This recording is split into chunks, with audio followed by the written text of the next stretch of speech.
I got a question from a YouTube subscriber, Joel Walden, I hope I'm pronouncing that correctly, who wants to know how you can adjust your emergency brake. This is your emergency brake handle, and you will need to remove your center console for this. That's the cable right there, and then on the top there's a nut. And all you have to do is get a wrench or a ratchet. Regular sized ratchet will work for this. You do not need a deep well socket. And then you would simply just adjust this, and you can go clockwise or counterclockwise to loosen.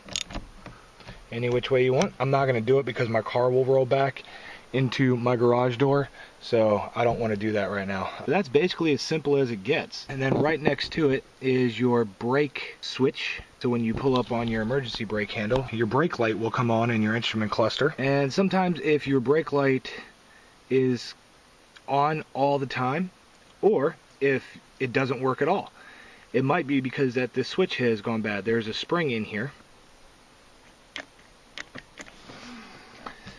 So as you can see, this is a mechanical switch, and when that contact point meets the metal there, that basically completes the switch. It is just a regular dumb mechanical switch, and I'm guessing that when the switch is in the down position, it's grounded out, and that's what provides continuity, and that's basically how that switch works. But you can see the cable, how the cable wraps around the end here. I don't know, crescent shape. So when you put your e-brake handle down, that crescent shape will go back and then touch the contact of the switch, and that's what closes or opens the switch.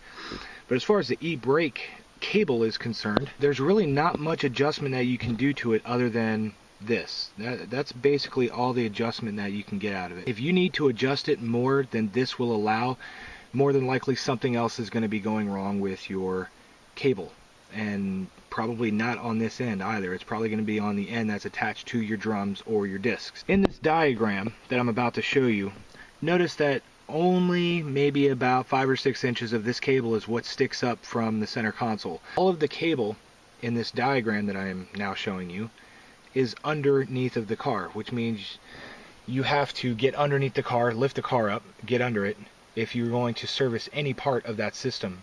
And that includes going all the way to the back to the rear brakes, because this cable does not connect to the front brakes. This cable only connects to the rear 2 brakes. This cable right here will separate probably about right there and gets split up into 2 separate cables. One cable goes off to the left rear brake and one cable goes off to the right rear brake. So when you pull this emergency brake handle, it locks up back brakes only, not the front brakes, only the back brakes. Also, there's a difference in the diagram of the cable that goes to the rear, as I will show you again in this diagram. The cable for the rear drum that goes to the back of the car was available on 4-cylinder and 6-cylinder automatics and manual transmissions. Rear drums were the most widely available option for the Mazda 626 MX-6 Ford Probe. It has a different cable length and terminal end on the end of the cable versus the rear disc brake setup. There were 2 types of rear brake setups on the 626 MX-6 Probe. The rear disc brake setup or a rear drum brake setup. As far as the emergency brake cable goes, there are 2 different cables that go to those systems. So you cannot take a rear disc cable and install it on a rear drum cable system. They have to be specific to the car or to the brake system. The rear disc brake system was only available on the V6 KLDE, or for you 5th gens, KLG4, offered on the automatic version of the V6 KLDE or KLG4. I think it was only available for the manual transmission. I'm not quite sure why that is. From my experience, it is much easier to maintain and repair a rear disc brake setup than a rear drum setup.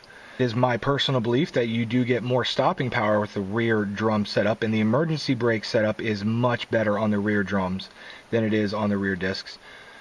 But the rear discs are so much easier to maintain, and you can swap them out much easier, just like they're your front discs. It's the same exact concept as the front, except applied to the back, and there's a different emergency brake cable that goes to the back.